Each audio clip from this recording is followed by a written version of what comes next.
Welcome back to SS classes. My name is Shaista Parveen and you are watching SS classes. So all my dear students, today I will discuss the chemistry class 8 ICSE board. The name of chapter is water. In this video we learn about some topic of water. Chapter number 8. The name of topic of hard water and soft water. And we will also discuss about the softening of hard water, pollution of water, ये सारे topic को हम लोग discuss करेंगे और कोशिश करेंगे कि आज हम लोग का जो सारा टॉपिक है ये चैप्टर पूरा फिनिश हो जाए, क्योंकि ये वाटर हमारा चैप्टर बहुत ही लेंदी हो गया है और ये आई थिंक इससे पहले हम लोगों ने पार्ट 4 बनाया था और ये पार्ट 5 है। ठीक है, तो पार्ट 5 में मैं कोशिश करूँगी कि हम लोग का ये जो चैप्टर है वाटर पूरा कंप्लीट हो जाए। और उससे पहले मैं आपको बोलना चाहती हूँ बच्चा लोग कि अगर आप मेरे चैनल पे नए हैं तो जल्दी से चैनल को सब्सक्राइब कर दीजिए और बेल आइकॉन की जो घंटी है उसे प्रेस कर दीजिए ताकि आपको मेरी हर नई आने वाली वीडियो की नोटिफिकेशन मिलती रहे। तो without wasting the time let get start with video. So hard water and soft water हम लोग को पढ़ना है। ठीक है, तो चलिए देखते हैं। वाटर कैन बी सॉफ्ट और hard depending upon the type of salt it contain. कोई भी वाटर, कोई भी पानी जो है वो सॉफ्ट है या फिर वो हार्ड है। ठीक है, ऐसा नहीं है कि मुलायम होगा, ऐसा नहीं है कि वो एकदम कठोर होगा तो हम बोलेंगे ना। नॉर्मली हम लोग चीज़ों को देखकर बोलते हैं कि ये सॉफ्ट है, ये हार्ड है, ये सॉफ्ट है, ये हार्ड है। बट वाटर के केस में हम कब कहेंगे कि सॉफ्ट है, कब कहेंगे हार्ड है, तो वो डिपेंड करता है कि वाटर में कितने टाइप के सॉल्ट प्रेजेंट हैं या फिर कौन कौन से सॉल्ट उसमें कंटेन है। सबसे पहले बात करते हैं सॉफ्ट वाटर की।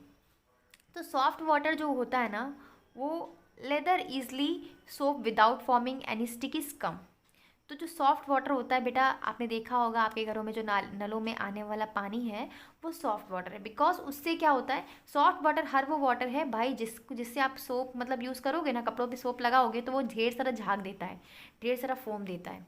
देखा है आप लोगों ने मम्मी को कपड़ा धोते हुए साबुन लगाती हैं और कितना सारा झाग फेंकता है वो। तो सॉफ्ट वाटर वो होता है जो लेदरी जो है, जो लेदर देता है ईजिली सोप के साथ, मतलब साबुन लगाओगे और सोप का यूज़ करोगे और ईजिली उसके साथ झाग निकलेगा। तो ऐसे वाटर को हम लोग बोलते हैं सॉफ्ट वाटर। वो चिपचिपा नहीं होता, यानी स्कम नहीं होता ना, स्टिकी स्कम नहीं होता कुछ भी। जैसे रेन वाटर हो गया, जैसे डिस्टिल वाटर जो आप लोग के घरों में आता है, वो भी पानी या रेन वाटर भी हमारा सॉफ्ट वाटर है, जिसका आप लोग यूज़ करोगे तो अच्छा खासा फोम देगा साबुन के साथ, सोप के साथ। फिर है हमारा हार्ड वाटर। हार्ड वाटर की बात करें तो hard water does not lather with soap and form a sticky scum. Hard water होता है ना वो जो है क्या करता है, वो जो है सोप के साथ ईजिली फोम नहीं निकलता। मतलब जो जितना भी हार्ड वाटर है, कुछ आप लोगों ने देखा होगा कि अभी आप हैंडपंप के पानी से जो है कपड़े धोकर देखो तो आप क्या करोगे, आप उसको साबुन रगड़ते जाओगे लेकिन उतना ज़्यादा फोम, उतना ज़्यादा झाग उसमें नहीं आएगा क्योंकि वो हार्ड वाटर है। ठीक है, तो ऐसे ही वाटर को हम लोग पहचानते हैं कि कौन सा हार्ड वाटर है, कौन सा सॉफ्ट वाटर है। अब तो आप लोग पहचान जाओगे अपने आप ही कि भाई जिसमें सोप में जो सोप लगाने पर जिसमें ज़्यादा लेदर निकलेगा, जिसमें ज़्यादा फोम निकलेगा, उसको हम लोग बोलेंगे हाँ सॉफ्ट वाटर। और ऐसा वाटर जिसमें सोप का यूज़ करने पर उसमें कम फोम का यूज़ निकलेगा, मतलब कम उसमें झाग बनेगा, तो उसको हम लोग बोलेंगे हार्ड वाटर।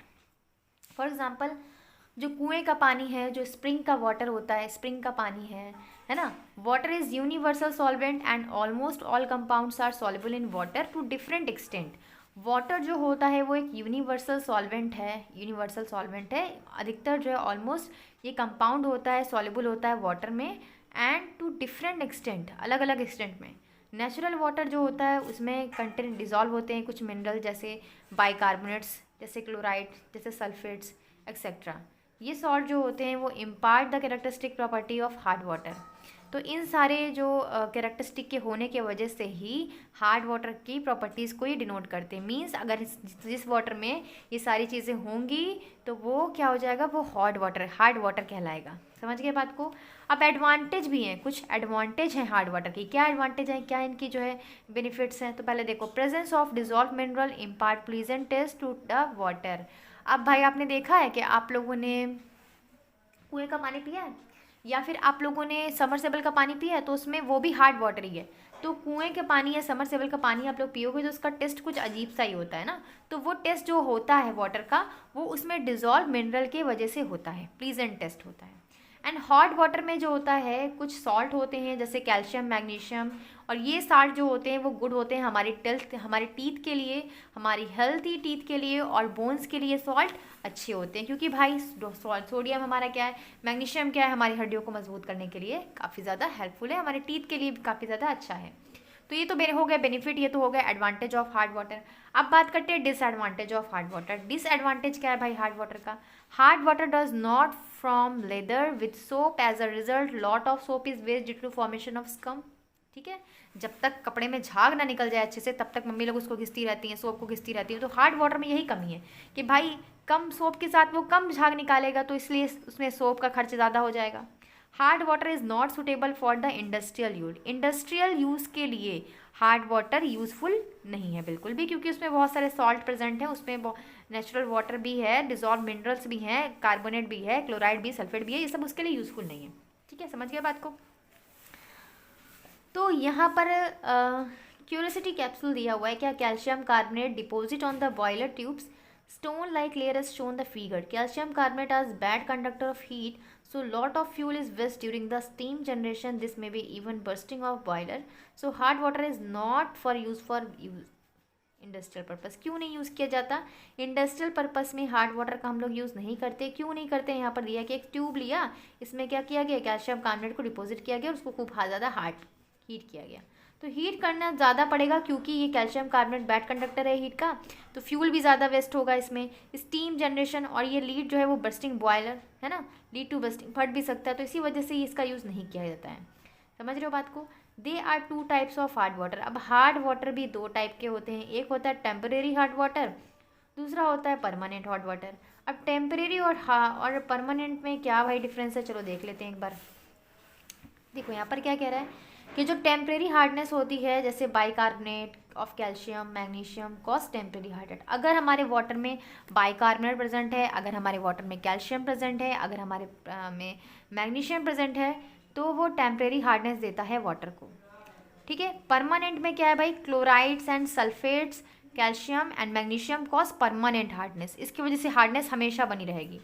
टेम्परेरी हार्डनेस में दूसरा पॉइंट है कि hardness can be easily removed by the simple means such as boiling due to formation of insoluble carbonate which settle down as precipitates।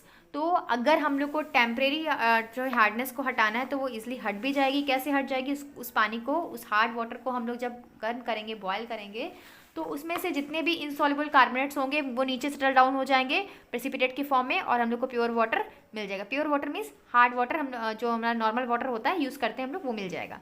ठीक है, ये भी हार्ड वाटर भी प्योर है ना, ऐसा नहीं कि वो प्योर नहीं है। अब है परमानेंट वाटर में क्या है कि हार्डनेस, जो इसकी हार्डनेस होती है वो इजिली रिमूव नहीं की जा सकती, because means such as boiling their stability has chemical use to remove the type of hardness. तो इस टाइप की जो है हम लोग हार्डनेस को, परमानेंट टाइप की जो हार्डनेस है उसको हम लोग किसी भी सिंपल मीन्स के द्वारा नहीं, मतलब बॉयल करके हम लोग नहीं इसको हटा सकते, हम लोग बहुत सारे केमिकल का यूज़ करके इसको रिमूव कर सकते हैं इस टाइप की हार्डनेस को। थर्ड पॉइंट है इसमें कि it hardness can be remove by the simple physical means then it is known as temporary hardness. क्योंकि इस हार्डनेस को, जो हमारे टेम्परेरी हार्डनेस है, इसको हम लोग ईजिली सिंपल फिजिकल मीन के थ्रू अलग कर सकते हैं, तो इसी वजह से इसको टेम्परेरी कहा जाता है। परमानेंट इसको इसलिए कहा जा रहा है, परमानेंट हार्डनेस इसलिए कही जा रही है क्योंकि ये हार्डनेस जो है, if hardness can not be remove, ये हार्डनेस जो होती है वो एक तो ईजिली रिमूव नहीं होती किसी सिंपल फिजिकल मीन की तरह, इसलिए इसको बोलता है permanent hardness. Salt responsible for hardness. अब यहाँ पर दिया है कि परमानेंट एंड टेम्परेरी हार्डनेस के लिए कौन कौन से सॉल्ट रिप्रेजेंट, मतलब कौन कौन से सॉल्ट रिस्पॉन्सिबल होते हैं। तो परमानेंट हार्डनेस के लिए भाई कौन कौन से सॉल्ट रिस्पॉन्सिबल है, तो पहला है calcium chloride, magnesium chloride, calcium sulphate, magnesium sulphate. Temporary hardness के लिए कैल्शियम बाइकार्बोनेट, मैग्नीशियम बाइकार्बोनेट, ये सारे सॉल्ट आपके रिस्पॉन्सिबल हैं। अब बात करते हैं सॉफ्टनिंग ऑफ हार्ड वाटर। तो the process of removing minerals, हम लोग कैसे जो है हार्ड वाटर को सॉफ्ट करेंगे। तो पहला तो क्या दिया गया है कि ऐसा प्रोसेस जिसमें हम लोग रिमूव करेंगे मिनरल्स को, सॉल्ट को वाटर में से, from water, making it soft. उसको सॉफ्ट बनाने के लिए किसी भी यूज फिजिकल और केमिकल मेथड से, ऐसे हम लोग प्रोसेस को बोलते हैं सॉफ्टनिंग ऑफ हॉट वाटर। तो अब ये पे कौन कौन से मेथड दिया है, पहला दिया है इसमें removal of temporary hardness by boiling.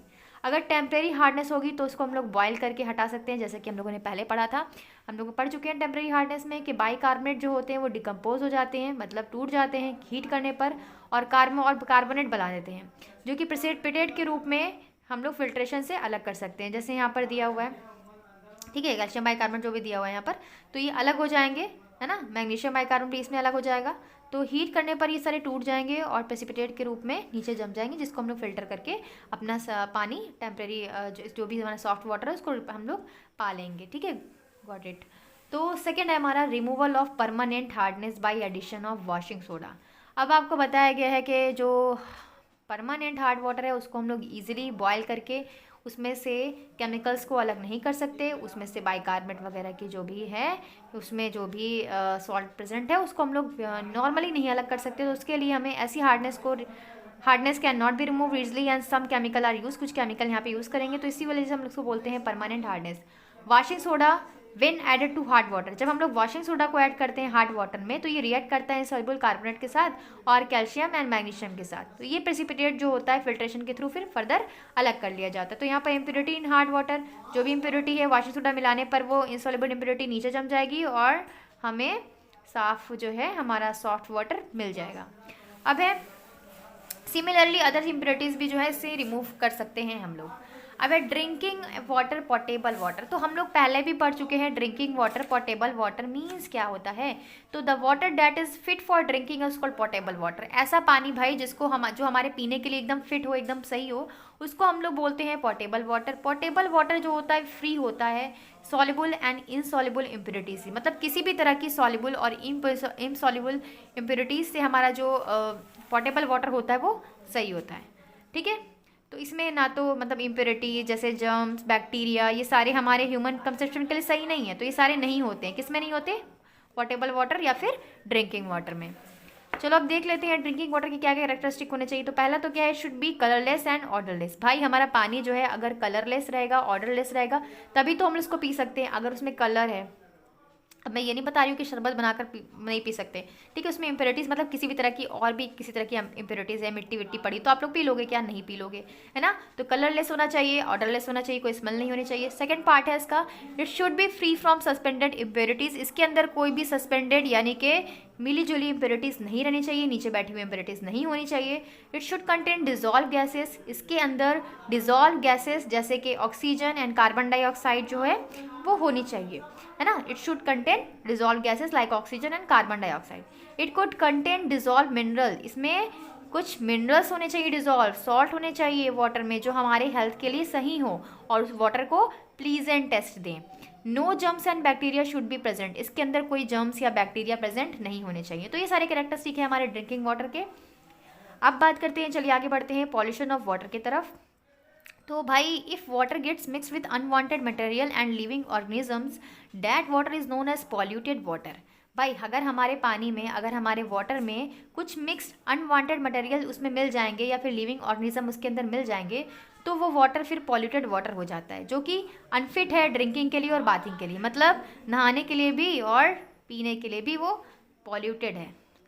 अब ये जो कंटामिनेशन होता है, मतलब जो गंदगी होती है पानी में, वो अनडिजॉल्व सॉलिड पार्टिकल उसमें होते हैं, वो सीवेज के पार्टिकल्स भी हो सकते हैं, डिजॉल्व अनडिजॉल्व सॉल्ट भी हो सकते हैं, इंडस्ट्रियल वेस्ट भी हो सकता है, एल्गी भी हो सकता है, बैक्टीरिया भी हो सकता है, जो कि लीड करता है वाटर के पॉल्यूशन को, यानी वाटर पॉल्यूशन को। तो भाई कंटामिनेटेड वाटर में तो ये सारी चीज़ें प्रेजेंट होती हैं। आप लोग देखे हो कि जहाँ भी पानी रुका हुआ होता है, गंदा होता है, वहाँ पर दुनिया भर की गंदगी मौजूद होती है, दुनिया भर के पार्टिकल्स उसमें प्रेजेंट होते हैं।